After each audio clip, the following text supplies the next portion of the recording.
In the city of Rome today, there's a place that can transport you back 1,800 years.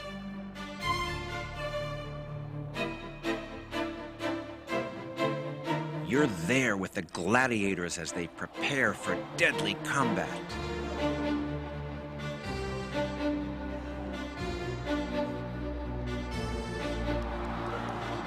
You can hear the echoes of the crowds.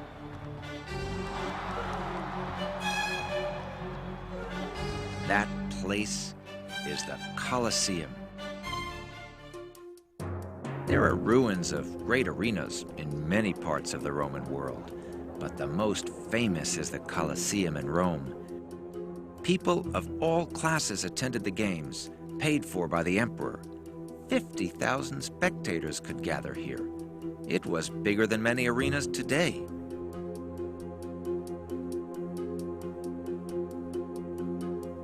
In ancient times, the exterior niches of the building held statues, and a great awning shielded the spectators on sunny days. Some scholars even think that the Romans would sometimes fill the Colosseum with water and stage sea battles. But the most popular events were the gladiator battles. Convicts or slaves would dress as warriors. When they filed past the emperor, they shouted, "We who are about to die salute you."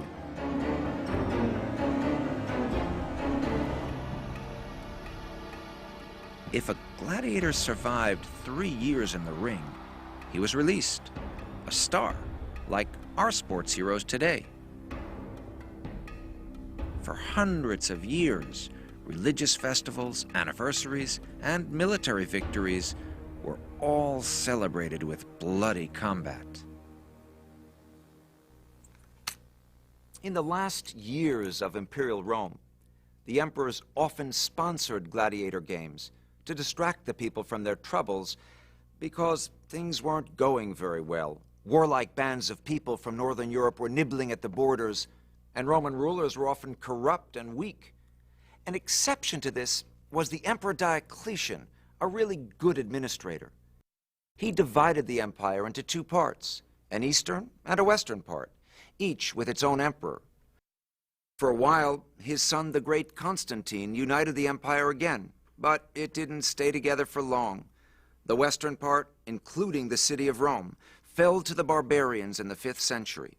The eastern part flourished for another 1,000 years. So, what do we make of ancient Rome? Despite its faults, the civilization lasted a long time. In fact, the Romans gave us the whole idea of civilization, which to them meant living in a city and not moving from place to place like the barbarians did. We owe a lot to the Romans. The layout of our cities, our great feats of engineering, many of the world's legal systems, all have their roots in ancient Rome.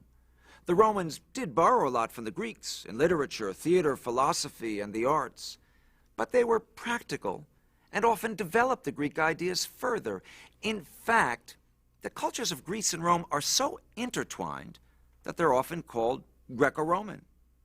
So, the next time you see a Roman statue with a broken nose, give the culture some credit, okay? I mean, where would we be without them? See ya.